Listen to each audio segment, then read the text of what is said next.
لیکن نامحرم کو چھونے کی کسی کو بھی اجازت نہیں ہے، خواہ عورت کتنی ہی زیادہ بوڑھی کیوں نہ ہو جائے. زیادہ تر 99.99 مجتہدین نے کہا ہے کہ عورت خواہ کتنی ہی بوڑھی کیوں نہ ہو جائے اور مرد خواہ کتنا ہی بوڑھا کیوں نہ ہو جائے، ایک دوسرے کو چھونے کی پردہ ساقط ضرور ہو رہا ہے لیکن چھونے کی اجازت نہیں ملے گی، سوائے آیت اللہ بہجت کی، ان کا انتقال ہو چکا، کوئی ان کی تقلید میں بھی نہیں ہے. وہ کہتے تھے عورت اگر بہت زیادہ بوڑھی، یہ مثال کے طور پر 80-85 سال کی عمر ہو گئی ہے اس کی، برائی میں کسی کا ہاتھ لگا کے پڑھنے کا کوئی دور دور تک شائبہ بھی نہیں، تب بھی جسے وہ کہا جاتا ہے نا کہ پہلے تو ان کے رخسار پر مثلا سمرقند و بخارا قربان کرنے کو تیار تھے، اب آلو بخارا دینے کو بھی تیار نہیں. تو بعض اوقات اس طرح کی صورتحال ہے اگر، تو پھر سارے مجتہدین نے کہا کہ نہیں، ہاتھ لگانے کی تو کسی بھی صورت اجازت نہیں ملے گی، خواہ کتنا ہی نامحرم بوڑھا کیوں نہ ہو جائے. صرف ایک آغا بہجت بہت زیادہ بوڑھی عورتوں کو ہاتھ لگانے بغیر کسی برے خیال کے ہاتھ لگانے کی اجازت دیتے تھے، لیکن بہرحال اب تو ان کا بھی انتقال ہو گیا، کوئی ان کی تقلید میں بھی نہیں ہے. تو اسی طرح سے بہت سے بزرگ حضرات بھی چہرے کے اوپر اپنے نامحرم کے سروں کے اوپر ہاتھ پھیرتے ہیں. لیکن اگر کسی عورت نے مثلا اسکارف وغیرہ پہنا ہوا ہے، سر پہ دوپٹہ لیا ہوا ہے، بزرگ نے اس کے اوپر ہاتھ پھیر دیا، یا مثلا کمر پہ ہاتھ پھیرا، اس میں ظاہر ہے کہ قمیض پہنی ہوئی تھی، درمیان میں کپڑا موجود تھا، تو کوئی حرج نہیں. بزرگ حضرات عام طور پہ اس طرح سے خاندان میں جو ہوتے ہیں. لیکن براہ راست یہ جیسے مردوں کا ایک مسئلہ اس میں ہوتا ہے کہ مرد نے تو کوئی سر پہ کوئی چیز نہیں پہنی ہوتی، اب بہت سی بوڑھی عورتیں آگے بڑھ کر اب نوجوان لڑکے کے مثلا سر پہ ہاتھ پھیر رہی ہیں، تو اس کو ہر صورت میں اپنے سر کو، ان کا ہاتھ وہاں لگنے سے بچانا پڑے گا. یہ نہیں کہ وہاں کھڑا ہو کے گردن جھکا کے اپنے سر پہ بہت سے لوگ ہاتھ پھیرواتے ہیں، اس کی اجازت نہیں ملے گی. یعنی اپنے آپ کو بچائیے کہ دوسرا آپ کے سر پہ اس طرح سے جو نامحرم ہاتھ لگا رہی، چاہے وہ کتنی بزرگ خاتون کیوں نہ ہو.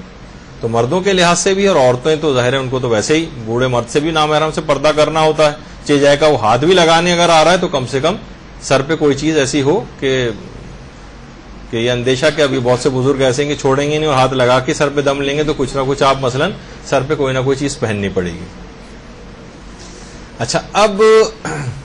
دیکھیے نامحرم سے جو مصافحہ کرنے کا بھی جو معاملہ ہے، وہ آغا سیستانی سے بھی یہ مسئلہ پوچھا گیا کہ بہت سے لوگ، اچھا ڈاکٹروں کے ساتھ بڑا مسئلہ پیش آتا ہے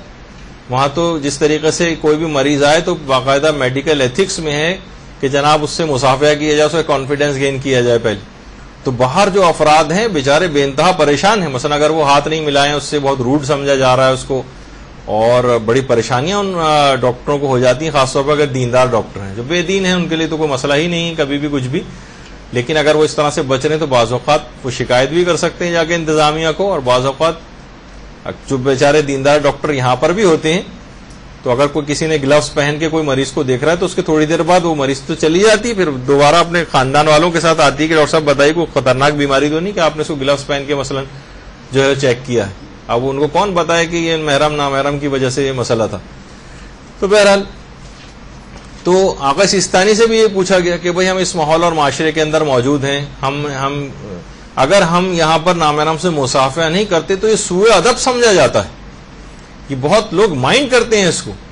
تو کیا اس صورت میں ہمیں نامحرم سے ہاتھ ملانے کی اجازت ہے؟ ورنہ ہم اس معاشرے کے اندر بڑے ایک آئسولیٹڈ ہو جائیں گے اور بڑی مشکل صورتحال سے دوچار ہو جائیں گے. تو آقا سیستانی نے اجازت نہیں دی، بلکہ کہا کہ آپ ان لوگوں کو اچھی طرح سے سمجھائیں کہ یہ سوء ادب نہیں ہے بلکہ اسلامی احکامات کا ایک حصہ ہے. اور آپ دیکھیں گے کہ بعض اوقات جب ان کو یہ بات پتہ چل جائے کوئی شخص اپنے مذہب پر عامل ہے تو اس کو اپریشیٹ کرتے ہیں وہ لوگ. وہ مثلا خود ایک ڈاکٹر صاحب نے مجھے بتایا کہ جو کہ مغربی ملک کے اندر رہتے ہیں، کہ وہ جب دوران اپنی ڈیوٹی نماز پڑھنے کے لیے اٹھ کے جاتے تھے تو پورا اسٹاف دیکھ کے حیران ہوتا تھا، اتنا اپریشیٹ کرتا تھا کہ آپ اپنے مذہب پر اتنے زیادہ عامل ہیں کہ مثلا آپ اٹھ کر اور آپ سیٹسفائیڈ ہیں اپنے مذہب سے. یعنی ان کے اندر خود ایک ڈس سیٹسفیکشن ہے اپنے مذہب سے. وہ ٹھیک ہے وہ کرسچینٹی وغیرہ کے اندر ہے، لیکن ظاہر ایسی کوئی تعلیمات نہیں ہے، کوئی عمل، کوئی ایسے نمونے عمل ان کے سامنے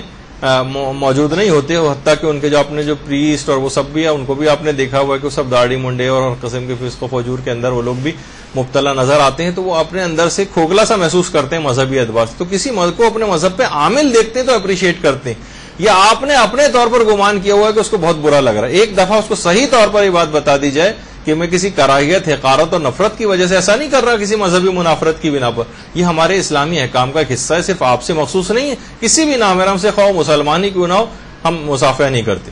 تو پھر وہ آپ کو اپریشیٹ کریں گے، لیکن اس کی وجہ سے ایک حرام خدا کو حلال نہیں کیا جائے گا. تو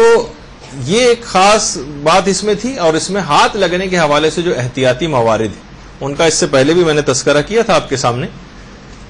کہ ریزگاری دیتے وقت مثلا یا کنڈکٹر وغیرہ حضرات کو اس میں کوئی کپڑے کے ذریعے دیں، درمیان میں کوئی کپڑا ہو، کوئی دستانہ آپ نے پہنا ہو تو ٹھیک ہے ایسا. مہمانوں کو چائے دیتے وقت آپ کو ہاتھ سے ہاتھ ٹچ نہ ہو جائے، کہیں کسی جگہ آپ کوئی اور پیسوں کی کوئی ڈیلنگ کر رہی ہیں وہاں پہ ایسا نہ ہو جائے. کسی تنگ جگہ سے گزرتے وقت کوشش کریں، حتیٰ کہ آپ کو اس کی بھی اجازت نہیں ہے کہ بھائی کیا کریں کہ خود بخود اگر ٹکرا، جیسے طواف کے دوران اتنا زیادہ بعض اوقات رش ہوتا ہے، مردوں نے احرام پہنا ہوتا ہے، بہت سو نے اپنے اوپر کا جو ایک بازو بھی باہر نکالا ہوا ہوتا ہے، قہرن ٹچ ہو جائے تو کوئی حرج نہیں، ظاہر ہے کہ آپ کا ارادہ اختیار ختم ہو گیا تھا رش کی وجہ سے. لیکن احتیاط آپ نہ کریں اور نامحرموں سے ایسی ٹکراتے رہیں، بھائی کیا کریں یہاں تو رش ہے، تو وہ اس کی بھی اجازت نہیں ملے گی. نامحرم کو ٹچ کرنا، خود طواف میں بھی اگر آپ نے احتیاط نہیں کی تو یہ گناہ والا کام کیا. تو اس میں مکمل اس میں محتاط رہنا چاہیے. برحمتک یا ارحم الراحمین